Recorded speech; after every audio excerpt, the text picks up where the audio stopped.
Ok, pessoal, vamos agora falar sobre o que são conjuntos, tá? Na aula de hoje eu vou fazer algo bem curto, bem específico, ok? Vamos falar simplesmente da definição intuitiva de conjuntos. Galera, eu peço que você já se inscreva aí no canal e compartilhe esse vídeo nas suas redes sociais para ajudar aqui no desenvolvimento, beleza? Vamos lá então. O que são conjuntos? Quando a gente fala de conjuntos, a gente está se referindo a uma coleção, beleza? É uma coleção bem definida de objetos. Então, quando a gente fala de conjuntos, a gente tem que ligar o termo coleção, tá? Uma coleção de qualquer coisa. Mas tem uma condição, isso tem que ser bem definido, tá? Para não causar confusão, você não pode, por exemplo, dizer que você tem duas. Deixa eu exemplificar aqui. Já eu exemplifico, tá? Uma coleção bem definida de objetos distintos. Ok, esses objetos, uma coleção de objetos. Esses objetos são chamados de elementos.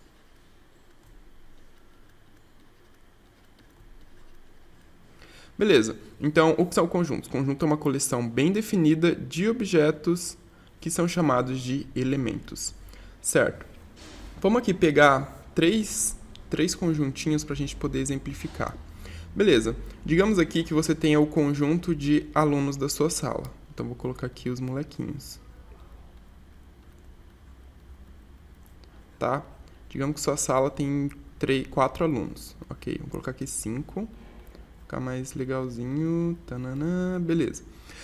Tá, sua sala tem 6 alunos. Esses alunos formam uma coleção de objetos, ok? São distintos? São bem definidos? São. Então, eles são passíveis de ser classificados como um conjunto, o conjunto de alunos da sua sala. O aluninho aqui, digamos que ele chama A. Ele não vai ter um aluninho A idêntico a ele, né, na outra sala. Então, perfeito. Aqui, digamos também que você tenha uma coleção de cartas. Beleza? Cartinhas do Yu-Gi-Oh! Você guarda, coleciona suas cartinhas do Yu-Gi-Oh! Isso também pode ser classificado como uma coleção de objetos. E digamos que você tenha também, vamos ver, uma coleção de carrinhos. Vamos desenhar aqui uns carrinhos. Rodinha, rodinha, banana, tanana. E aí você tem a sua coleção de carrinhos. Sua coleçãozinha tá bem pobrinha e você tem só 2 carrinhos. Perfeito, galera. A gente já entende, então, que conjuntos é uma coleção de objetos, tá? Esses objetos podem ser qualquer coisa. E esses objetos são chamados de elementos. Tá legal. Mas, na matemática, não faz sentido a gente falar de coleção de carrinhos, não na maior parte do tempo, né? Então, o que a gente faz na matemática? A gente tem coleção de números. A gente tem coleção de números. Os números naturais. Quais são os números naturais? São aqueles números que a gente usa para contar. E a gente pode representar eles dentro desse conjunto aqui. A gente pode colocar o número 1, 0, 2, 3, 4, 5. Beleza, aqui a gente tem um conjunto de números naturais. Tá, e a gente está representando ele dentro dessas bolinhas aqui. Isso daqui é chamado diagrama de Venn. O diagrama de Venn, ele serve para a gente conseguir fazer a representação gráfica dos conjuntos, ok? E se eu quiser não utilizar um diagrama? Se eu quiser representar esse conjunto aqui sem utilizar um diagrama, eu preciso dar um nome para ele, e os nomes são sempre dados com letras maiúsculas. Então, eu vou chamar esse conjunto aqui de A. Então, o meu conjunto A, ele é igual. Daí, para me representar os elementos, como se fosse o círculozinho aqui, eu vou utilizar chaves, ok? E eu vou colocar aqui 0, 1, 2, 3, 4, 5. Então, o meu conjunto A, representado aqui no diagrama de Venn, pode ser representado assim também, especificando seus elementos e colocando ele entre chaves, separando por vírgulas, beleza? É bem tranquilo, vocês vão ver isso aqui tanto que vai ficar até vai ficar normal, caso você ainda tenha alguma dificuldade com isso daqui. Beleza. E o que a gente tem, então? Vamos pegar um outro aqui, um outro elemento, um outro conjunto. Esse outro conjunto aqui, deixa eu trocar a cor.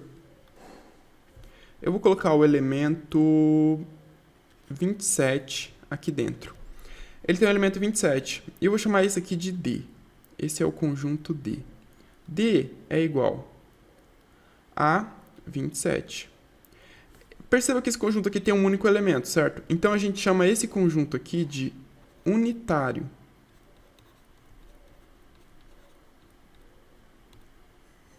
Beleza? Ele é um conjunto unitário, porque ele possui um único elemento. Olha esse outro conjunto aqui. Ele não tem nenhum elemento. Então, a gente diz que esse conjunto aqui, ele é vazio. E a gente utiliza esse símbolo aqui mesmo, tá? É uma bolinha cortada. Significa que ele é vazio. Beleza? Mais pra frente eu vou fazer um vídeo dizendo por quê. Ó, vale aqui, já vou adiantar uma coisinha. O conjunto vazio, ele está contido em qualquer conjunto. Tá, mas eu não defini ainda a relação de pertinência. Tá, vamos definir a relação de pertinência, depois a gente define o que é subconjunto, beleza? Como que eu faço para dizer se um elemento pertence? Então, perfeito aqui, ó. A gente tem um conjunto representado graficamente, tá? E a gente tem ele aqui representado utilizando as chaves, utilizando a notação de conjunto. E a gente tem ele representado utilizando o diagrama de Venn Euler.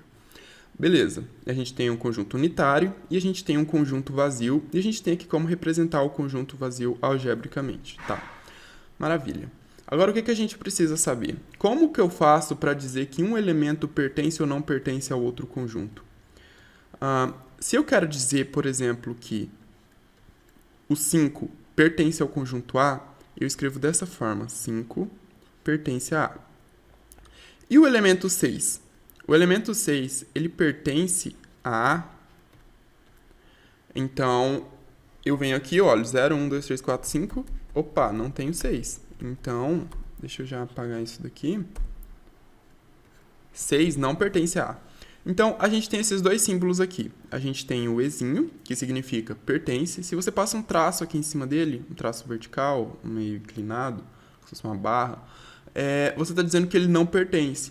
Mesma coisa com o sinal de igual, né? Você tem algo que é igual, aí você corta, é algo que tem diferente. Sempre na matemática que você tiver um símbolo, e aí você corta ele, significa que ele é diferente. Aqui, não liga muito para esse... É um símbolo especial esse daqui. Beleza. A gente já viu, então, a relação de pertinência, a gente já viu como definir conjunto, conjunto unitário, conjunto vazio. Agora, eu vou deixar a relação de inclusão para um próximo vídeo, porque a gente trata com mais detalhes sobre isso, beleza? Mas agora a gente ainda precisa ver o que são conjuntos finitos e o que são conjuntos infinitos.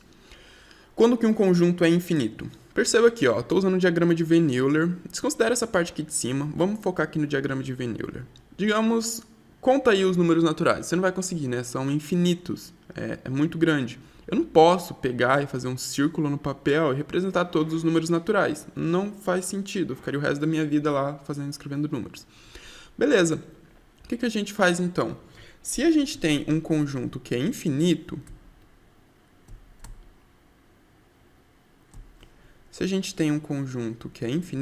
eu vou pegar aqui o conjunto dos números naturais, por exemplo.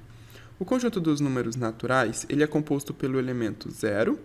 Tá, você pode dizer 0 não pertence aos naturais, mas depende muito do autor do livro, tá? Às vezes, alguns autores consideram o 0 como pertencente aos naturais, outros consideram como não. Aqui eu vou considerar o 0 pertencente aos naturais.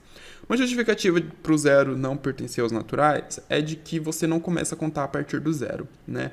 Mas, enfim, vamos considerar aqui o 0 pertencente aos naturais.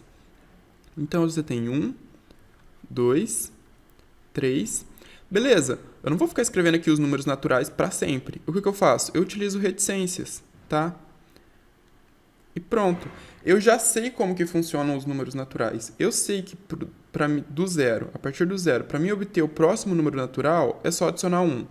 Do 1, para mim obter o próximo é 2. Do 3, para mim obter o próximo é 4. Beleza? Eu também já sei como funcionam os números naturais, não é necessário especificar todos os elementos aqui, tá bom? E é assim que funciona. Quando você tem um conjunto finito, você vai ter ele nesse formato aqui. Quando você tem, deixa eu colocar aqui, finito, e aqui, infinito. E aqui você vai ter um conjunto infinito. Ficou meio feinho aqui, né? Mas tudo bem. Uma coisa que eu estava querendo falar aquela hora sobre o conjunto vazio é que ele está contido em qualquer conjunto. Mas para você entender isso, a gente precisa ter a noção de pertinência. A noção de pertinência não, a relação de inclusão. A gente tem que analisar bem a relação de inclusão para ter uma justificativa de por que o vazio está contido em qualquer conjunto, né? Qualquer conjunto A, seja qual for os elementos de A. Ok, galera? Eu vou entrar em detalhes nisso na próxima aula, espero que eu veja vocês lá. E é isso daí. Fiquem com Deus e até a próxima.